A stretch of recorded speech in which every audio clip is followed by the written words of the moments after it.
My name is Will, and I'm from Midwestern State University, which is in Wichita Falls, Texas. And today I'll be talking about the adaptive advantage of the ontogenetic transition from conspicuous color tails to cryptic phenotype. Now first I'd like to talk about my study species a little bit. It's Species non-fasciatus, which is also known as the common five-line skink. These guys are really nice to work with because they have the largest range of any other lizard in North America.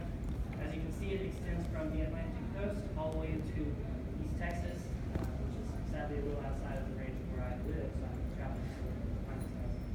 But they also go from the Gulf of Mexico all the way up into the Great Lakes, and as their name kind of says, they are pretty common throughout this entire range, even if they're kind of hard to catch. Anyway, these guys are pretty cool because they undergo this coloration shift. So as a juvenile, they exhibit this coloration morphology, where they have the black body and the yellow racing stripes and the bright blue tail, which I will call the conspicuous tail. And then as an adult, they completely transition in color away from the juvenile morph into this cryptic phenotype, where they are kind of light brown or tan color on both the body and the tail. Now, why is this interesting? It's interesting because as juveniles, it has been shown that their brightly colored tail actively directs predator attention away from major vital organs. So, this lizard is foraging in the leaf litter, it's going to be wiggling its brightly colored tail around, and a bird, which seems to be their primary predators, will notice that brightly colored tail and decide to eat it. It'll fly down there, peck at that tail, the lizard will then drop the tail because these guys do have tautological tails, and while the tail remains behind, it wiggles and it retains that predator's attention, the lizard will then escape. Now, a cool thing is while these tails are regrowing in the lizard, the coloration will actually start to reappear after about 4 weeks of growth, which indicates that the color itself is really important for this predation avoidance mechanism. However, the adults don't have this coloration, so they can no longer use this behavior. And we think there's either an ecological or a physiological reason for why these lizards are shifting away from this predator avoidance mechanism. So we actually made up 2 questions, one physiological, one ecological. Now, most of my data from here on is preliminary, and it's mostly going to be focused on the physiological aspect to begin with. So, what is my question? For the physiological is, are these adult lizards now storing fats in their tails? Fats are really high in energy. If you're storing fat in your tail, you no longer really want to lose it because, that can have a deleterious effect on your behavior and performance. So they transition it away from advertisement to camouflage, basically. As for the ecological shift, these lizards, grow up. They get much larger than they do as juveniles, and so it only kind of makes sense that the primary predator for these lizards is going to change once they're older and bigger.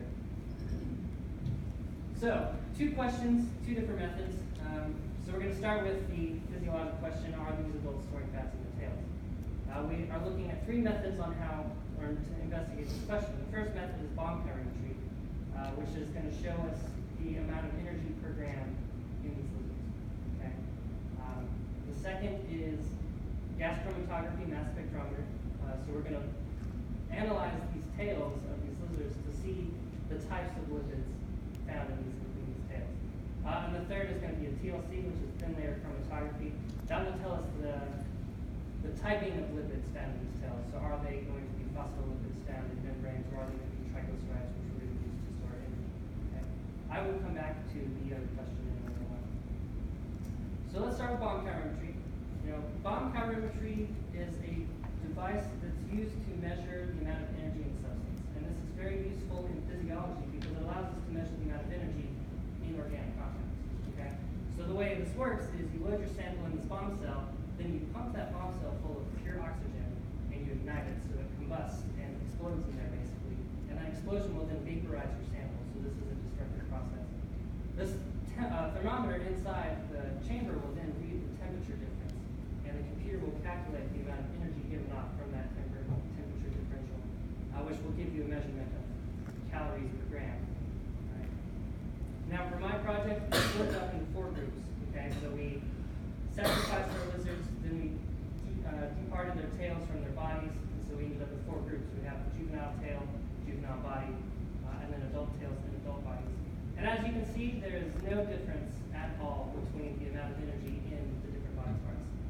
If this were to support my hypothesis, we should see the adult tails being much higher in energy because they should have more fats in the tail, which have higher energy.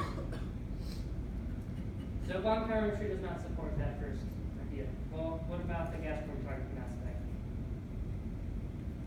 So here is a lipid profile analysis of these lizards' tail. The adult lizards are the light gray, the juvenile lizards are the dark gray. On the x-axis here we have the type of lipids. So this is just a notation for different lipids. And then on the y-axis we have the amount of lipids present. Now some do vary. So for example, there's very minuscule amounts of 22,6 in juveniles but not in adults. However, when we analyze all of this data, none of it is different, right? Regardless of the amount of lipids found or the type of lipids found. So let's go ahead and focus on our top three. So that would be 16O, 18.1, and 18O. So 16O is also known as palmitic acid. It's the lipid that most vertebrates, all vertebrates make naturally. So this is our starting point. So that being there in such a high quantity is no surprise. These lipids can be used in membranes, and they can also be used to store as fats. So they can be used as triglycerides. The next is 18.1, which is oleic acid. Now, oleic acid is the most common unsaturated fatty acid in nature. So again, that being there in such a high quantity is no surprise. It can also be used to store fats as a triglyceride or as cell membrane. And finally, we have 18O, which is stearic acid, which is the second most common saturated fatty acid behind 16O.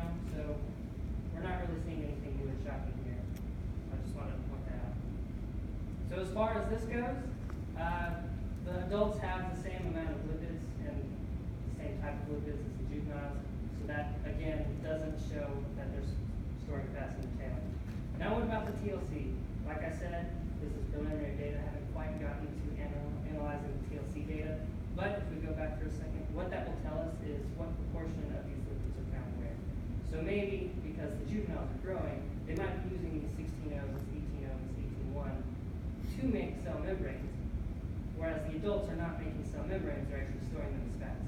So this will kind of give us an overall picture. Yeah, they might have the same amount type of lipids, but where are they using those lipids? So let's go to our next question. So the ecological side, maybe there's a change in primary predator. To investigate this, we're looking at conducting a survey to find the range of these lizards are changing color, snap-in size. And then we're putting models out to see what the predators prefer. Are they preferring size or are they preferring color? Okay. So here's the survey. So far I've only been to one university, so again, this is preliminary data. There's only 56 samples. But this will kind of give us a general range. Now, if you notice, I have three color morphs here, okay?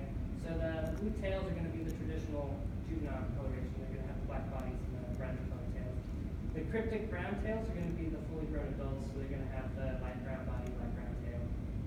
Okay. However, the transitional is going to be an in-between, where they're going to maintain that juvenile body coloration, but they're not going to have a brightly colored tail. So that tail is faded to either really dull gray or even a light brown. So if we look at the average for our blue tails, they're sitting right at about 46 millimeter snap bent length. Okay. The transitional is up about 59 millimeter snap bent length, and then the cryptic brown is about 68, 69 millimeter snap bent. If you perform an ANOVA on this, the blue tails are different in size, significantly different in size between the transitional and the cryptic, and then the transitional is significantly different in size from the brown tail. So we can safely say that on average, if you find one of these lizards and it's, about 46 millimeters snap bent, it's going to have a blue tail. I will be visiting UT's museum actually later today to buffer this data a little more. So I'm actually pretty excited about it. As far as the models go, we've tried this once with a motion sensitive camera already, but my camera was not sensitive enough to hit birds. All I've got so far are raccoons, and we can't even tell if they're attacking the lizards or just walking across the screens. So what we've done is we've updated our camera. I just haven't been able to get back out in the field yet and see if it works better. But the idea behind this is to investigate predator preference. Okay. So here you have the juvenile size juvenile morph, and then you have the juvenile size adult morph. Okay. And then you have an adult size adult morph, adult size juvenile morph. Now what we should see is it seems that birds are the primary predators for the juveniles. So the birds should be indiscriminately attacking both of these models, if that holds true. Now, as far as where they should be striking, previous data shows that if they're attacking this one, they should be primarily attacking the blue colored tail. Okay, on this one, they'll just hit it wherever they can. As for the adults, should see, if my hypothesis holds true, is that they'll actually be attacking the juvenile morphology more than the cryptic morphology, because these guys will be a whole lot easier to find. Again, these guys should be camouflaging. So if we find that, then that'll support our hypothesis that the change in primary predators will lead to a shift in coloration once they reach sexual maturity in adulthood.